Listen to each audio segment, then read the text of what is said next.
বেদানাগুলো ভালো করে আমার শ্বশুরমশাই বাবা ভালো করে প্রত্যেক দিন বেছে পরিষ্কার করে ছাড়িয়ে ধুয়ে টিফিন বক্সে করে রেখে যায় আর পুচকুর জন্য ছেলে আর সে খায় বলে তার নাতির জন্য। কিন্তু ব্যাপারটা হচ্ছে তার মানে আমাদের উষ্ণীশ বাবুর মুখটা একটু একটু করে আস্তে আস্তে পরিবর্তন হয়ে যাচ্ছে, তার এখন খুব একটা ভালো লাগে না খেতে এই বেদানার রস। তাই বেশ কিছুদিন বন্ধ রেখেছি। এটা একটু আগে করা ভিডিও, তাই তোমাদের দেখালাম। এই জুসারটা ওর অন্নপ্রাশনে পাওয়া, তাই ভেবেছিলাম ব্যবহার করি, পড়ে থাকবে কেন।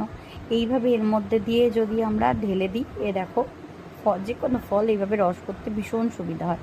একটু চেপে ধরে এইভাবে ঘোরাতে হয়।